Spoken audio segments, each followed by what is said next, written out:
We're now joined by former Republican Congresswoman Liz Cheney. Good morning and good to have you here in person. Thank you for having me. I appreciate it. Good to be here. Well, we've been talking about what's happening in the Middle East right now. I know you watch the region closely. President Biden counseled Netanyahu during his trip to Israel last week and repeated a certain phrase I want to play for you here in his Oval Office address. But I caution this: while you feel that rage, don't be consumed by it. After 9/11, we were enraged in the United States. While we sought justice and got justice, we also made mistakes. And that was a nod to 9/11 and the U.S. Invasion of Iraq, potentially an overreach. Do you agree with that warning President Biden is issuing there, that there is the risk here of Israel taking actions that could backfire on their own security? I think that our support and defense of Israel needs to be unwavering. I think that for the most part, that's what President Biden has demonstrated. I thought that most of the themes that he laid out in his Oval Office address were exactly right about the importance of American leadership, the importance of understanding this is a battle between the forces of freedom and the forces of tyranny and terrorism.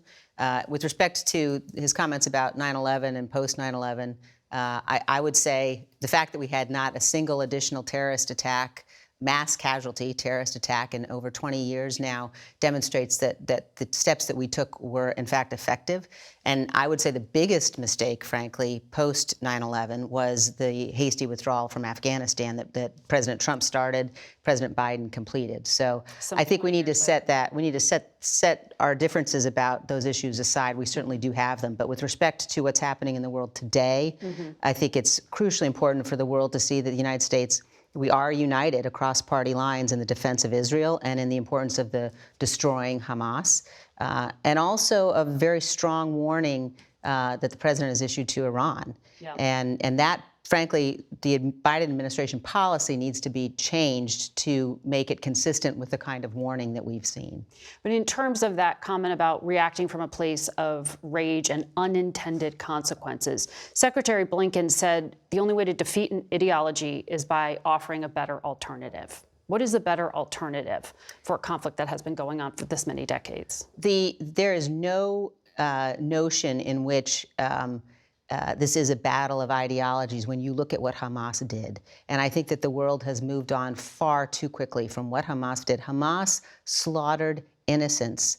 They invaded Israel and they slaughtered women and children and tortured people and raped people. And the fact that the world has moved on from that now, that is an ideology, if it even is one, of evil. And so the way to battle that is making sure that you destroy Hamas, making sure that we send a very clear message to Iran, that Iran will face severe consequences if it tries to get involved here. We also, though, need to recognize the rising anti-Semitism and the expressions of anti-Semitism that we have seen across our country and across the world since October 7th must be absolutely rejected, and the world must stand against that. So this is not a moral equivalence. This is not a peace process question. This was out and out slaughter, and we absolutely stand against that. And CBS continues to tell those stories. So just to be clear, the journalists have not moved on. When will you make a decision about whether you want to run for president of the United States?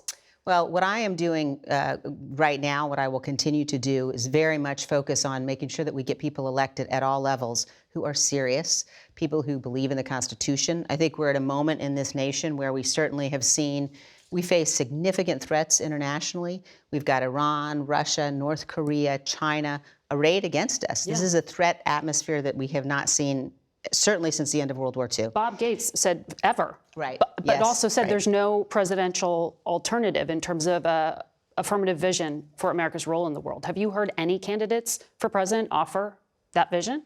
I think that certainly you have seen some. I think that it needs to be a much louder, we need a much louder voices within both parties. Within my own party, I don't even know if I should call it my own party, within the Republican Party right now, the extent to which you're seeing people suggest that we should abandon Ukraine, which essentially is surrendering in this battle between freedom and tyranny, and that would be very dangerous for our security. As you know, this massive national security package can't pass until there's a Speaker of the House. Correct. Last month, you said Congressman Patrick McHenry would make a great Speaker of the House, or it was earlier in October in his speech. He says he's not looking for a job.